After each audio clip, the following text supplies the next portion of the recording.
In this video, how a CKD stage 4 patient got her creatinine back to normal with a forbidden herbal remedy.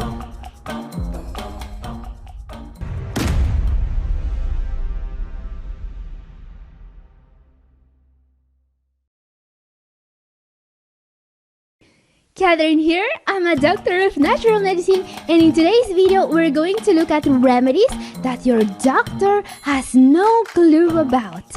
And my first entry, this one's wild. It's a remedy so peculiar, it will send your doctor running faster than if they saw the IRS knocking at their door. I'm telling you this as someone who has dedicated most of their life to studying natural remedies for kidney health. Even I didn't know about this one until I started researching for this video. So yeah, this isn't just a remedy that helps you pee out more creatinine, it will also make you piss off your doctor. Two birds with one stone. But jokes aside, this is going to be an exciting ride because today I'm sharing 10 incredible remedies with amazing diuretic and detoxifying properties. Ready to start flushing out more creatinine than ever? Let's kick it off with number 10, nettle seed extract. What is nettle seed extract? Question, have you ever heard of this remedy? Maybe you're familiar with the kidney boosting properties of stinging nettle leaves and root. Both are great diuretics, with nettle leaves being a popular go-to remedy for kidney health. But nettle seed, it's a game changer. While it has a mild diuretic effect, its real superpower lies elsewhere. Nettle seed lowers creatinine levels. How does it work, you ask? Now you know. That's the million-dollar question, and honestly, we don't know yet. Research is still uncovering the science behind how nettle seed works, but what's clear is that it's making a difference.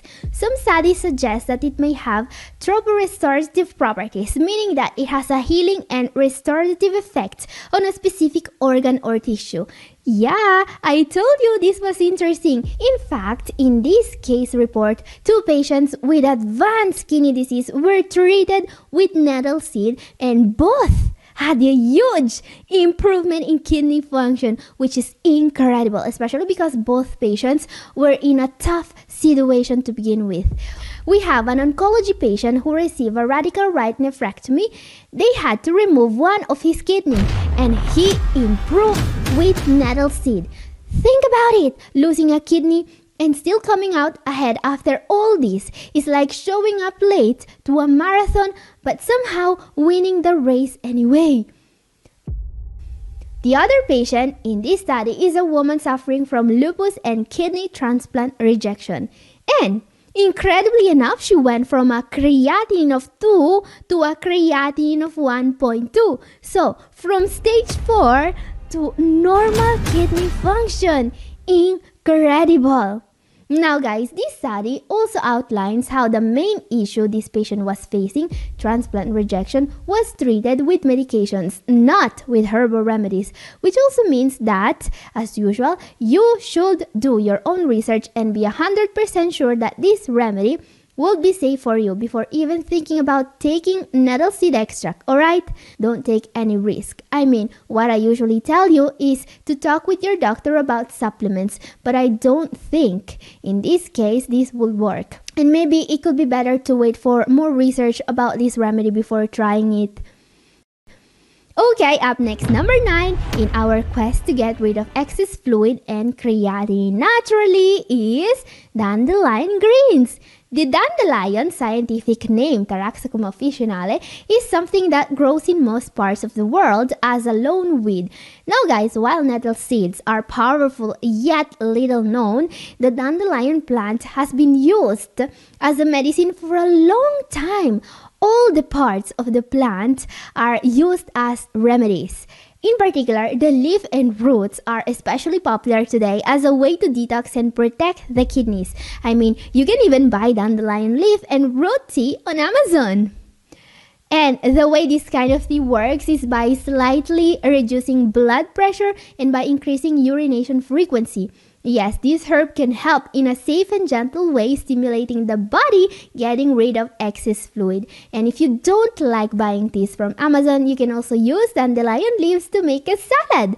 Now, what's more, the dandelion part is also known to help with diabetes. In fact, most of the tips of today's video are going to help with diabetes. The reason? Well, the way the body removes excess sugar is by flushing it out in the urine. So yeah, it's not just excess creatinine we are going to get rid of today. Now, if you want to try dandelion tea, keep in mind that while it does remove some potassium as well as excess sodium, it also contains some potassium, alright? So if your potassium's sky high, maybe don't go full dandelion salad chef just yet.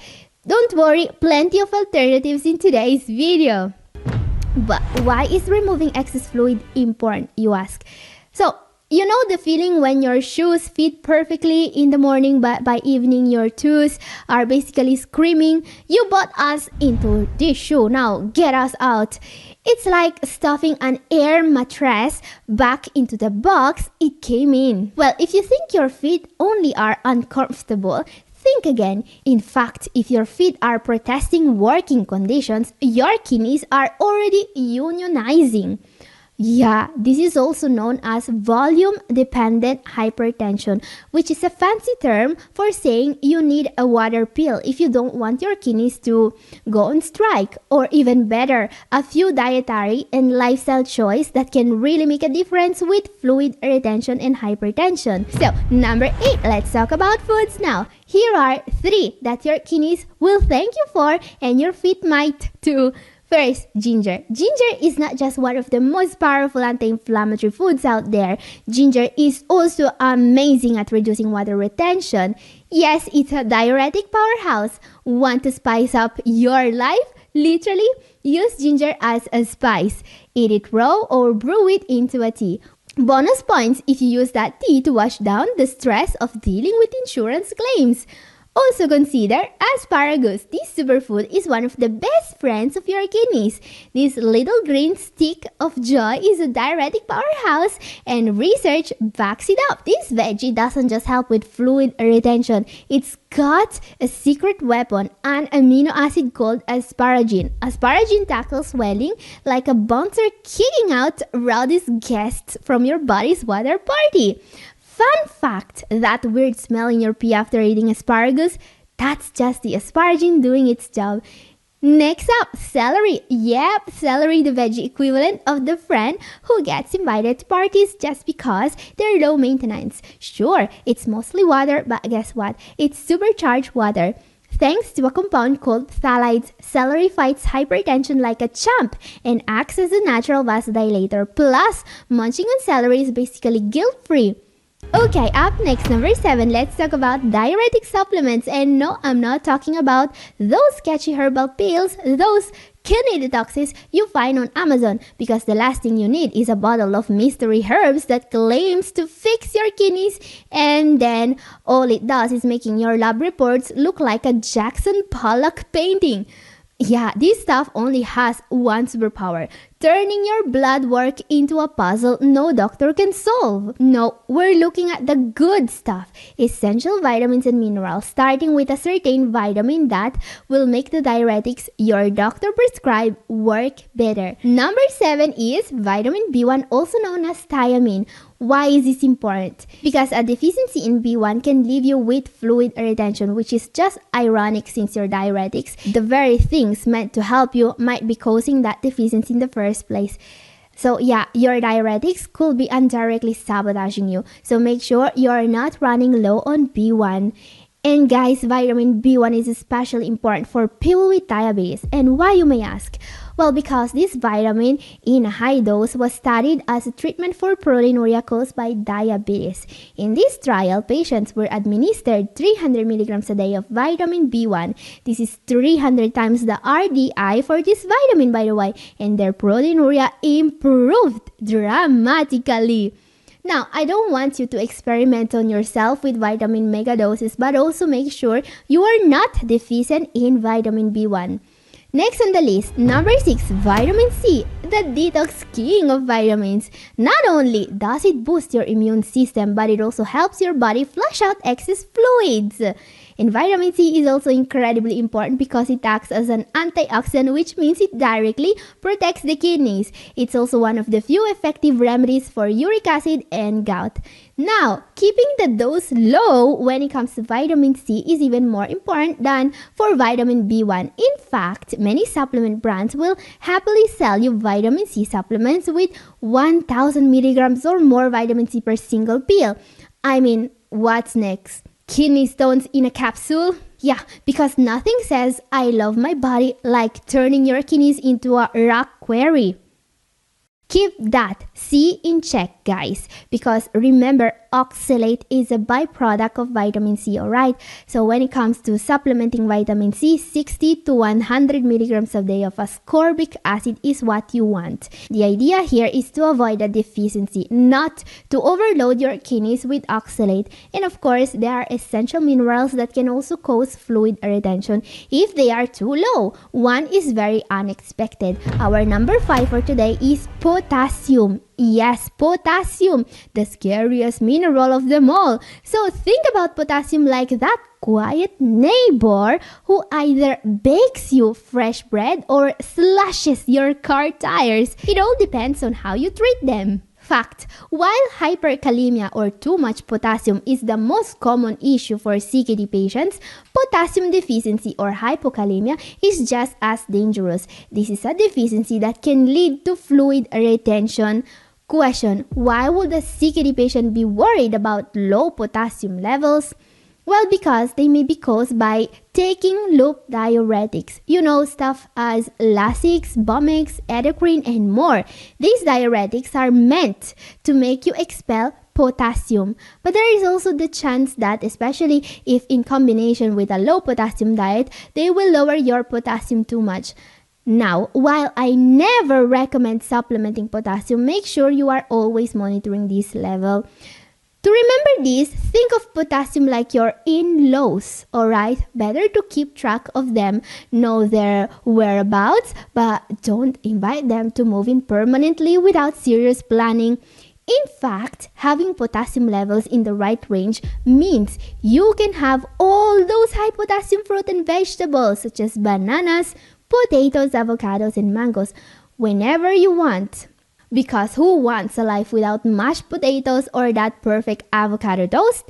That's not just a diet. That's a cruel and unusual punishment. Okay guys, we have seen vitamins, we have seen minerals. What's even more powerful in fighting fluid retention is our number 4, a combination of a vitamin with a mineral. I'm talking about vitamin B6 and magnesium. Now, magnesium and vitamin B6 have a special relationship. Not only does B6 make you absorb magnesium better, they both also have a synergistic effect to help with high blood pressure and fluid retention. B6 in particular is key for hemoglobin formation, metabolism, brain function, and it also regulates fluid balance in the body. Studies found evidence that increasing B6 intake may directly help reduce water retention. Studies also link low levels of this nutrient to inflammation. One more reason to make sure you are getting enough vitamin B6. But maybe the most important piece of the puzzle when it comes to fighting fluid retention is magnesium. This mineral is involved in more than 300 enzymatic reactions that keep your body and renal system functioning properly. Recently, magnesium made the headlines because low levels of this mineral were linked to a faster decline in kidney function and earlier death. Unfortunately, in people with CKD, very often this mineral is too low. And if you're low on magnesium, not only will your kidneys start checking out early, but you're also inviting hypertension, thyroid problems, phosphorus imbalances, and a faster progression to kidney failure. However, it's also important to mention that magnesium may also accumulate, a bit like potassium. Magnesium is not nearly as dangerous as potassium, but if you want to supplement magnesium and you are in stage 4 or 5, make sure you are doing tests for serum magnesium levels. So think of magnesium like a distant cousin at a family reunion. Welcome, but in small doses, and definitely not someone you offer the spare bedroom to without a second thought. Okay, up next, the top 3 of this video is all about lifestyle choices. Yeah, nothing says I love my kidneys like the right lifestyle choices. Or as I like to call it, my I'm an adult who reads ingredient labels now phase. So number 3, when it comes to pee out more toxins is avoid hidden salt. Look guys, I won't even tell you that you need to limit sodium intake. Yeah, we've heard it a million times, like that old song on repeat. If we had a nickel for every limit your salt lecture, we'd all retire to a private island with 0 fast food restaurants. And everyone also knows that excess salt intake can cause you to retain a huge amount of extra fluid, up to 1.5 liters of water according to studies, and this could have a really negative impact on your blood pressure and on your kidneys. Keep in mind, this is not just extra fluid your heart needs to push around and your kidneys to filter. It's also going to make your blood pressure go up, causing kidney damage. And I understand that you probably already know this, but did you know that 80% of the salt people consume every day comes from packaged, processed, store-bought, and restaurant foods? Yeah, the food industry is basically playing hide and seek with your blood pressure, and spoiler alert, you're losing. You see, sometimes it looks like the food industry is like the healthcare industry's evil twin. And if you're sitting there wondering why every industry seems like it was designed by a comic book villain, don't. Please just don't. Think about it. We'll just spike your blood pressure even more. Anyway, just remember that avoiding the salt shaker is not enough to avoid the risk of excessive sodium consumption.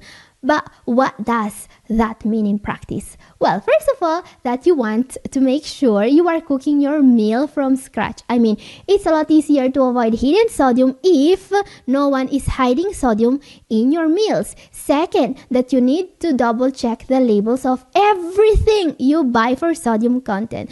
Don't think even for a second that if something doesn't taste salty, it doesn't contain sodium. In fact, sugar can be added to mask saltiness in packaged foods with tons of sodium.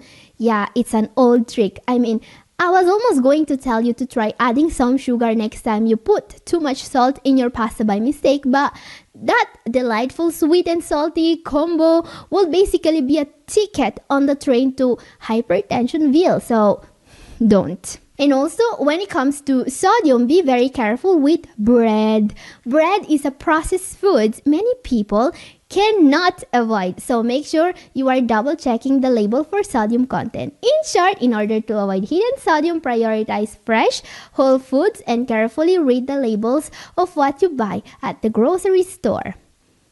So, up next, something else that can cause fluid retention in your diet is excessive consumption of high-carb foods, especially ultra-processed ones. You know, stuff such as pasta, bread, pizza, sugary drinks, morning cereals.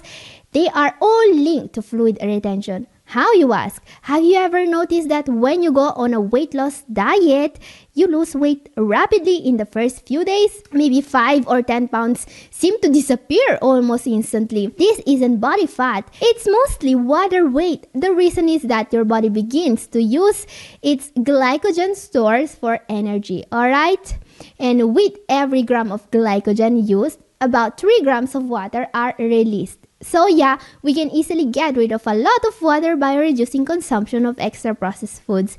And this is great because that stuff really isn't healthy. But please keep in mind that for CKD patients, getting at least 60 to 70% of calories from carbs, especially from fruit and vegetables, is essential, alright? So don't go removing any of that from your diet. In fact, in order to decrease water tied to glycogen, you just need to avoid foods that cause glucose spikes, such as sugary drinks, processed grains, and snacks. Instead, eat whole fruits, vegetables, and fiber-rich plant-based foods. See, you don't need to harm your kidneys in order not to harm your kidneys. Speaking of which, our number 1 is even more important if your goal is avoiding both glucose spikes and water retention. My number 1 is follow the right renal diet. So let's cut to the chase. There is no improving with CKD without following the right renal diet. Why? because the renal diet is more than just a list of do's and don'ts. It's a carefully designed plan that addresses all the unique challenges of kidney disease, managing fluid retention, avoiding harmful glucose spikes, reducing inflammation, and ensuring your kidneys aren't overworked. Here's the thing. Individually, many of the tips we've discussed today can help you. Ginger, asparagus, magnesium, avoiding hidden sodium, all great advice. But the real magic happens when everything works together. That's the power of a renal diet. And guys, if you want more tips to improve your diet, my video up here is for you, and this is all for today. Thank you for watching. God bless you all. Merry Christmas and advance Happy New Year. Bye-bye.